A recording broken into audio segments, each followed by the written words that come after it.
कभी राजनीति में चेहरे चमकते हैं और कभी वही चेहरे पसीनों में डूब जाते हैं।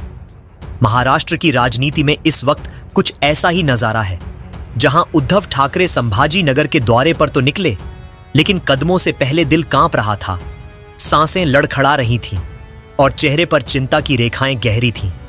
क्यों? क्योंकि इस बार मामला सिर्फ किसानों का नहीं था, मामला लंदन का था। जी हां, वही लंदन जहां तक पहुंच गई उद्धव ठाकरे की राजनीतिक पोल की गूंज। 11 अक्टूबर की सुबह थी। मराठवाड़ा का दौरा तय था, किसानों से मिलने का प्रोग्राम फिक्स था, लेकिन ठाकरे साहब की हालत अचानक बिगड़ गई। सुबह सुबह घबराहट, पसीना और बेचैनी। करीबी कहते हैं साहब को पैनिक हो रहा था। अब पैनिक क्यों? क्योंकि एक दिन पहले ही एकनाथ शिंदे ने ऐसा वार किया था जो दिल तक उतर गया। शिंदे बोले, उद्धव ठाकरे लंदन जाते हैं, वहां पैसा पहुंचाते हैं और यहां किसानों से कहते हैं मेरे पास कुछ नहीं। बस इतना कहना था और ठाकरे के चेहरे से सियासी रंग उड़ गया, क्योंकि यह आरोप सिर्फ एक बयान नहीं था, यह वो पॉलिटिकल एक्सरे था जिसने भीतर का डर दिखा दिया। अब जरा सोचिए, जिस मराठवाड़ा में किसान सूखे से जूझ रहे हैं, वहीं अगर किसी नेता पर लंदन में दौलत छुपाने का आरोप लगे तो जनता क्या सुनेगी? क्या झेल पाएंगे उद्धव ठाकरे वो गुस्सा? शायद यही सोच सोचकर सुबह सुबह पसीना आ गया। सूत्रों के मुताबिक ठाकरे दवा लेकर ही निकले, बीमार हालत में, चेहरे पर मुस्कान चिपकाकर, मजबूरी में, क्योंकि न जाते तो कहां जाता। भाग गए उद्धव ठाकरे, और जाते तो डर था कहीं किसानों का गुस्सा न झेलना पड़े।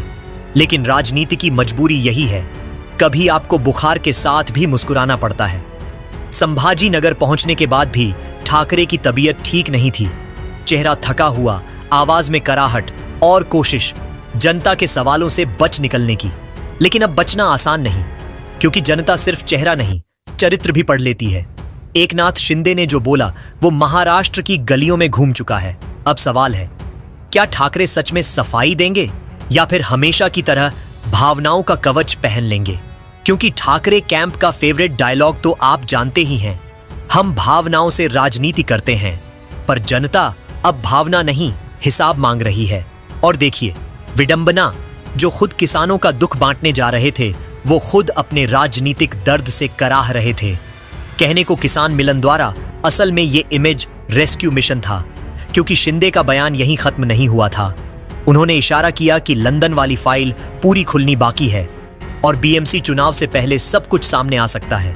अब सोचिए, अगर ये सच निकला तो उद्धव ठाकरे के लिए बीएमसी नहीं, बल्कि BJP MC BJP managed collapse हो जाएगा। इसलिए ठाकरे इस वक्त दो मोर्चों पर लड़ रहे हैं, एक बीमारी के खिलाफ, दूसरा खुलासों के डर के खिलाफ। और दोनों की दवा शायद मुंबई में नहीं, लंदन में ही रखी हो। तो अब सवाल आपसे, क्या आपको लगता है उद्धव ठाकरे की बीमारी सिर्फ इत्तेफाक थी या लंदन वाली पोल ने उनको अंदर तक हिला दिया? अपनी राय नीचे कमेंट में जरूर लिखिए।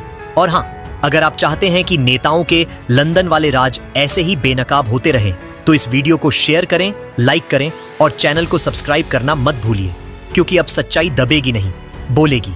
बाला साहब ठाकरे के निधन को सालों बीत चुके हैं, लेकिन उनके जाने के बाद जो कुछ हुआ उसकी गूंज आज भी महाराष्ट्र की राजनीति में सुनाई दे रही है। और अब इस पूरे मामले में एक ऐसा धमाका हुआ है जिसने हर किसी को चौंका दिया है। शिंदे गुट के वरिष्ठ नेता रामदास कदम ने उद्धव ठाकरे पर ऐसे आरोप लगाए हैं जिन्हें सुनकर पूरा राज्य सन्न रह गया। कदम का दावा है कि उद्धव ठाकरे ने अपने राजनीतिक फायदे के लिए बाला साहब के शव तक का इस्तेमाल किया। यहां तक कि उन्होंने कहा, बाला साहब के निधन के बाद उनके शरीर को 2 दिन तक छिपा कर रखा गया और उसी दौरान गलत वसीयत तैयार की गई। जी हां, गलत वसीयत। कदम के मुताबिक उद्धव ठाकरे ने झूठे हस्ताक्षर और अंगूठे के निशान लेकर बाला साहब की संपत्ति और पार्टी पर कब्जा कर लिया। अब सोचिए, अगर यह सच है तो यह सिर्फ एक राजनीतिक विवाद नहीं, बल्कि विश्वास और विरासत दोनों से विश्वासघात है। लेकिन कहानी यहीं खत्म नहीं होती। इस पूरे बवाल के बीच एक और चौंकाने वाला मोड़ आया। राज ठाकरे अचानक मातोश्री पहुंच गए। हां, वही मातोश्री जहां कभी ठाकरे परिवार की हर बड़ी कहानी लिखी जाती थी। पहले तो सबको लगा कि यह सिर्फ एक औपचारिक मुलाकात है, लेकिन सूत्रों के मुताबिक राज ठाकरे और उद्धव ठाकरे के बीच उस रात बहुत तीखी बातचीत हुई। बताया जा रहा है कि शुरुआत तो सामान्य थी, कुछ मिनटों की बातचीत, हल्की मुस्कुराहटें, लेकिन जैसे ही बात रामदास कदम के आरोपों पर आई, राज ठाकरे का लहजा अचानक बदल गया।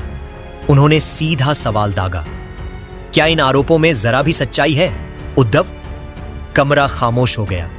सूत्रों के मुताबिक उद्धव ठाकरे ने पहले तो हंसकर बात टालने की कोशिश की, लेकिन जब राज ने दोबारा कहा, अगर तुम निर्दोष हो तो खुलकर जवाब दो, तो उद्धव की सांसें सचमुच अटक गईं।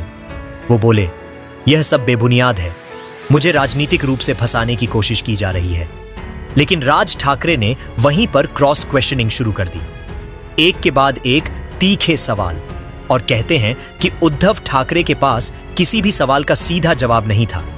यहां तक कि बातचीत इतनी गर्मा गई कि उद्धव को बीच में पानी पीना पड़ा।